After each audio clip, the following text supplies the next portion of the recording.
Rock அப்படிங்கிற ஒரு Hindi web series பற்றி தான் பார்க்க போகிறோம். இதை வந்து தமிழ்லேயும் வந்து டப் பண்ணியிருக்காங்க, நான் பார்த்தேன். இதோட கான்செப்ட் என்ன அப்படின்னா, ஒரு 15 வயசு பொண்ணு, ஒரு 13 வயசு பையன், இவங்க ரெண்டு பேரையும் வந்து இதுதான் கதையோட முக்கிய கேரக்டர். இவங்க ரெண்டு பேரும் என்னன்னா, ஸ்கூல்ல இருந்து வரும்போதே வந்து பஸ்ஸை மிஸ் பண்ணிடுவாங்க. அப்போ வர்ற வண்டி காரு பைக்கு எது கிடைச்சாலும் அதில் வந்து லிஃப்ட் வாங்கி அதில் வந்து போவாங்க. இதை ஒரு பழக்கமாக வச்சுருப்பாங்க. இந்த கதை வந்து 1978 நடக்கிற மாதிரி இருக்குது. இந்த கதையில் வந்து என்ன நடக்கும் அப்படின்னு பார்த்தீங்கன்னா, இந்த மாதிரி லிஃப்ட் வாங்கி போகிறதுனால நடக்கிற பிரச்சனை தான். டெல்லியில் நடக்குது இந்த கதை.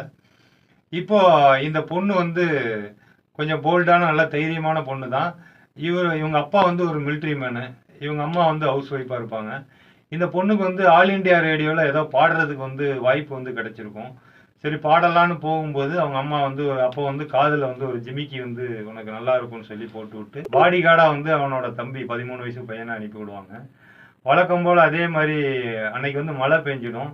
மழை பெஞ்ச உடனே லிஃப்ட்டு கேட்டு ஃபஸ்ட்டு ஒரு சிங்கு ஒருத்தர் வருவார். அவர் ஸ்கூட்டரில் லிஃப்ட்டு கேட்டு கொண்டு வந்து விட்டுருவார். அதுக்கப்புறம் மழை பெஞ்ச உடனே பஸ் ஸ்டாப்பில் நின்றுட்டு இருக்கும்போது ஒரு கார் வரும். அந்த காரில் லிஃப்ட்டு கேட்பாங்க. காரில் லிஃப்ட்டு கேட்டவுடனே அந்த காரில் வந்து கார் போயிடும். போனதுக்கப்புறம் திரும்ப வந்து இவங்க ரெண்டு பேரையும் ஏற்றிட்டு போவோம். என்ன அப்படின்னா, அந்த காரில் வந்த ரெண்டு பேரும் பயங்கரமான ஒரு அக்யூஸ்டு. திருட்டு, கொலை, கற்பழிப்பு என்ன வேணாலும் செய்வானுங்க, எது வேணாலும் செய்வானுங்க. இவனு வந்து வாயை திறந்தாலே கெட்ட வார்த்தை தான். இந்த மாதிரி ரெண்டு பேருக்கிட்ட வந்து அவங்க ரெண்டு பேரும் மாட்டிப்பாங்க. மாட்டின உடனே ஃபஸ்ட்டு வந்து இவன் என்ன கேட்பான்னா, அந்த அக்யூஸ்டு நகையை தான் பார்த்துட்டு கேட்பான். அதுக்கப்புறம் இவங்க நாங்கள் மிலிட்ரி எங்கள் அப்பா வந்து மிலிட்ரி அப்படின்னு சொல்லி இவங்க கொஞ்சம் போல்டாக பேசினோன்னா இவனை பயப்பட மாட்டானுங்க. அந்த ரேடியோ ஸ்டேஷனை தாண்டி வண்டி போனோன்னு பயந்துருவாங்க. உடனே அந்த பொண்ணு வந்து ஃபஸ்ட்டு மிரட்டும். இதை இவனை பயப்படுற மாதிரி தெரியலன்னா சரி நகையை கூட இவங்க தம்பியை அடிச்சிருவாங்க. அடித்த உடனே நான் நகையை கூட தந்துடுறேன் விட்டுருங்க அப்படின்னா விட மாட்டானுங்க.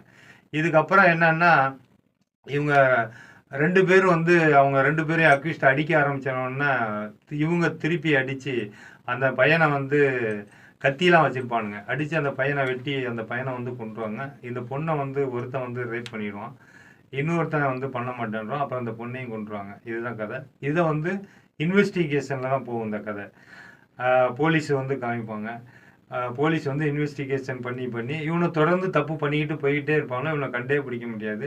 கடைசியாக வந்து கண்டுபிடிப்பாங்க. இதுதான் அந்த வெப் சீரிஸு. சரி, இதில் என்ன மைனஸ் அப்படின்னு பார்த்தீங்கன்னா, இந்த போலீஸ் கேரக்டர் இன்ஸ்பெக்டர் வந்து டோட்டலாகவே மைனஸ் தான். ஏன் அப்படின்னு கேட்டிங்கன்னா, எனக்கு வாய்ப்பு கிடைக்கல, நான் தேடுறேன். மேலதிகாரி வந்து சொல்லுவார், 24 மணி நேரம் ஆச்சு, இன்னும் நீங்கள் கண்டுபிடிக்கலையா அப்படின்னு கேட்பாங்க. இவர் இந்த காரை கண்டுபிடிச்சிருக்கேன், பெயிண்டை கண்டுபிடிச்சிருக்கேன் இப்படிலாம் சொல்லுவார். அது கூட ஓகே, ஏற்றுக்கலாம். ஆனால் என்ன அப்படின்னா, ஒரு இடத்துல இவர் நினச்சிருந்தா பிடிச்சிருக்கலாம். கிட்டத்தட்ட ஒரு 7-8 போலீஸ் நிற்பாங்க. ஒரு முட்டு சந்து, அவனை ரெண்டு பேரும் பைக்கில் போகணும், அக்யூஸ் ரெண்டு பேரும் ரிட்டன் வருவானுங்க. ரிட்டன் வரும்போது 7-8 போலீஸ் நிற்பாங்க, பைக்கில் தான் வரான். அப்படியே வேகமாக வருவானுங்க. அப்படியே பின்னாடி அப்படியே சட்டையை பிடிச்சி அழகாக தூக்கிடலாம். ஆனால் எதுவுமே பண்ண மாட்டார், அப்படியே நிற்பார் கல் மாதிரி. அவனை தப்பிச்சு போயிடுவாங்க. இதில் வந்து ரொம்ப வீக்கு, இந்த இடத்துல ரொம்ப வீக்காக இருந்துச்சு. பார்க்கும்போது நமக்கே வந்து என்னடா அந்த போலீஸ் வந்து இவ்வளோ இதுவாக இருக்குது, டம்மியாக இருக்குது அப்படின்னு தெரிஞ்சு. அதுக்கப்புறம் இன்னொரு மைனஸ் என்னன்னா, அந்த பசங்களோட அப்பா அம்மா அவங்க ஒரு 7 மணிக்கு ப்ரோக்ராமு பாடுறதுக்காக போகிறான்றாங்க. அந்த பொண்ணு 16 வயசு பொண்ணு, அந்த பையன் 13 வயசு பையனை வந்து கூட அனுப்பிடுறாங்க. இவங்க போக மாட்டாங்க. யார்? அம்மா கேரக்டர் போக மாட்டாங்க. அப்பா கேரக்டர் வந்து போயிருக்கலாம். முக்கியமான ஒரு ஃபங்க்ஷன் பாட போகுது, பொண்ணு முதல்ல போகுது, அதுவும் ஒரு 7 மணிக்கு போகிறாங்களே, அதுவும் போக மாட்டாங்க. ரொம்ப கேர்லெஸ்ஸாக இருப்பாங்க அந்த ஃபேமிலி. அதுக்கப்புறம் நடந்ததுக்கப்புறம் வந்து புலம்புவாங்க, அழுவாங்க. இதெல்லாம் பார்க்கும்போது கோபம் வருது. ஏன் கோபம் வருதுன்னா, இவ்வளோ கேர்லெஸ்ஸாக பசங்க வந்து எங்கே போகிறாங்க என்ன பண்ணுறாங்கன்னு பார்க்காம ஒரு இவ்வளோ கேர்லெஸ்ஸாக இருப்பாங்க அப்படின்னு ஒரு கோபம் வருது. ஆனால் பாதிக்கப்பட்டவங்களை வந்து நம்ம கோவப்பட முடியாது, நம்மளை வந்து தப்பாக நினைப்பாங்க. உனக்கு தெரியுமா, அப்போ நீ வந்து ஏன் இப்படி சொல்கிற, சமுதாயம் வந்து அவன் ஏன் தப்பாக பார்க்குறான், அப்போ 7 மணிக்கு மேலே வந்து சுதந்திரம் இல்லையா, போகக்கூடாதா, இப்படிலாம் சொல்லுவாங்க. அதுவும் ஒரு வகையில் நியாயம்தான். இருந்தாலும் இப்படி ஒரு விஷயம் நடக்கும்போது இந்த அப்பா மேலேயும் நம்மளை அறியாமல் ஒரு கோவம் வருது, ஒரு ஆடியன்ஸாக. அதை வந்து நான் சொல்கிறேன். அவங்க அப்பாவும் சொல்லியிருப்பாரு, நான் ஸ்கூட்டரில் கொண்டு போய் விட்டுருக்கலாம். ஆனால் கூப்பிட்றதுக்கு போவார், ஆனால் அவங்க வந்திருக்கவே மாட்டாங்க.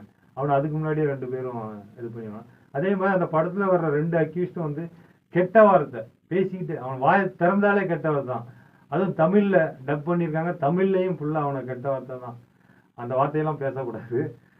மொத்தத்துல இந்த சீரியல் வந்து ஒரு சின்ன கான்செப்ட் தான். ஆனா ஒரு 7 எபிசோடு நினைக்கிறேன் போட்டு இழுன்னு இழுத்து அந்த போலீஸ் கேரக்டர் இவங்கெல்லாம் கடுப்பாகுது. மற்றபடி பார்க்கலாம், நீங்க ஒரு வாட்டி பாருங்க. நன்றி, வணக்கம்.